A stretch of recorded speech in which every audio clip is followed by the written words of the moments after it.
Hello everyone, Danielle Emanuel, Gareth Wheeler, and Terry Dunfield here with you up at the Kia training grounds. And it has been just 2 days since history was made. Toronto FC won their first game in the postseason over the Philadelphia Union at home BMO Field. It was an electric atmosphere, so you can all breathe a sigh of relief for now. Now we move on to the Eastern Conference semifinals, taking on New York City FC. It is second and third place in the table, now squaring off, and both teams laden with star power. So let's just start there.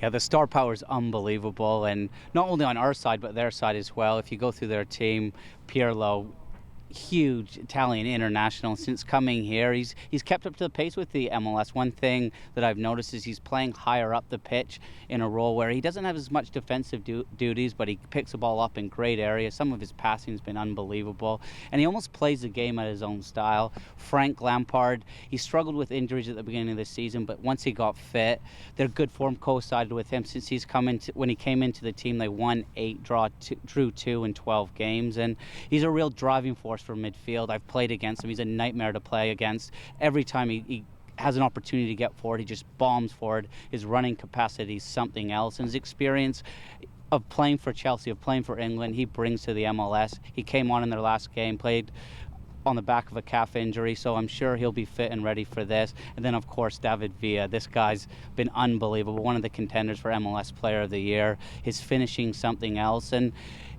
And that's what we get to know about David Villa. But one thing else I've noticed in his game is when he picks up the ball, he's a threat, and he brings other players into play. He's got that one where he commits a back four and then he dishes it off. It's the dream matchup for MLS, isn't it? Because you're right, those 3 players have won everything there is to win in the game. They've won World Cups, they've won Champions League titles, they've won domestic titles before. But you said their age. I mean, 34, Frank Lampard, 38. And this is why this is a dream matchup for MLS, because for Major League Soccer, it's the way of the past, bringing in the older players versus the way of the present and the future, like Toronto FC, bringing players in their prime, in their 20s, in Altidore, Bradley, and Giovinco. And we'll see which group, which trio comes out on top. Now, it's not just up to the 3 respected designated players of each team, whether they're going to be successful or not, but it's going to go a long way. I like what you said about Lampard. I mean, when he stepped back in healthy this year, he scored 12 goals in 15 games. He's the attacking influence of this team, complementing the 23 goals of David Villa. But without Frank Lampard, for me, they lack something in the midfield. So it'll be incumbent on Michael Bradley to take the Toronto FC midfield by the horns and really dictate proceedings from a defensive side of things, like he's done all season long, Danielle. I think it's also worth noting that these 2 teams over the past 2 seasons have met 5 times, 18 goals scored within those matchups. This will be their 6th meeting. Toronto FC has yet to beat New York City FC, and if they have one mission to accomplish, Gareth, what's it going to be? Well, they haven't played with Josie Altidore against New York City FC, and in fairness, TFC haven't played against Frank Lampard. So let's start fresh here, okay? And if they do have a mission, to answer your question, it's to pick up a clean sheet first and foremost this weekend. I think you reap the benefits of going into the next tie, not conceding the away goal when it's an aggregate, 2-legged tie that we're approaching here. Keeping a clean sheet is huge because at a smaller park at Yankee Stadium, there's inevitably going to be more chances just because it's a smaller field. So not giving up the away goal is going to be first and foremost the utmost priority for TFC. Of course you want to win, but keeping the clean sheet and being strong defensively, that can go a long way. Yeah, in my notes, I've got written in bold, do not concede, and we'll go through. New York, like you said, 57 goals, but they score goals, but they do concede. The way they play, they've got a philosophy of playing from the back. It's a 4-3-3 system, and Patrick Vieira, it's a very pragmatic approach, and playing that possession-based football, you're quite open, and when you do make a mistake, a little bit how we at TFC, when I was played under Aaron Winter, if you make a mistake, all of a sudden, the opposing team's at your goal, and with Josie Altidore, Cooper... Sure. Giovinco, we have so many opportunities. So I think if we don't concede, we will get chances. See, that's what I liked about the 3-5-2, and I like this approach, Danielle, is that TFC only conceded 39 goals on the year, and they've been so much better defensively when they played a wide open style, kind of like how New York plays. Last year they were burned come playoff time. So this is going to be the true test to see whether the drastic improvement in defensive play for Toronto FC really takes them on to bigger things. I am curious to get your thoughts on this, Terry. We have both Michael Bradley, Josie Altidore on on yellow cards. That could lead into some problems considering that this is an 180-minute matchup. So is that in the back of your mind as a player? I think so. I think the rule's a little bit harsh on the teams that play that one and done game. So if Michael Bradley or Josie Altidore pick up a yellow card, they'll miss the away leg in New York.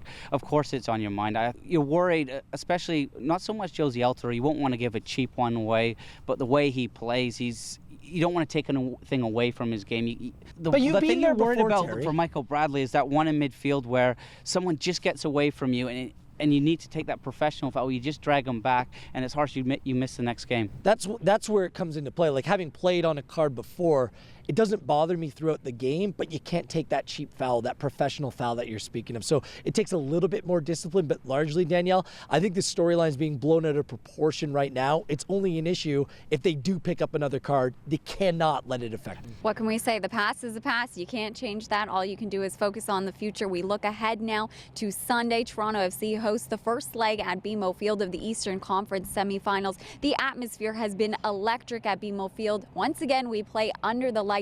How much are you guys looking forward to that? I love it.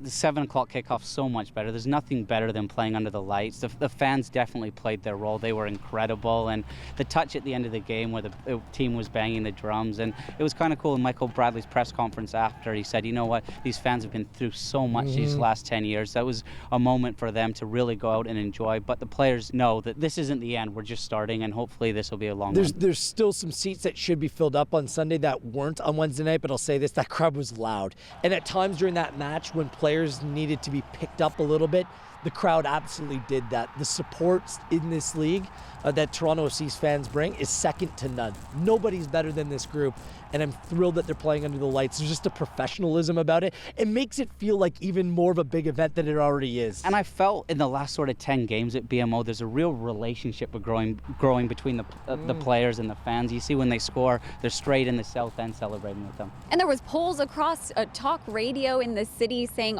TFC has the best fans in professional sports. They were even considering the fact, we should bring TFC fans to Maple Leafs games, Raptors games. So you guys are doing a great job. Get your own. Yeah. We want to see you back at their BMO Field. 7 o'clock is kickoff. Of course, Toronto FC taking on New York City FC. It's the playoffs. We'll see you there.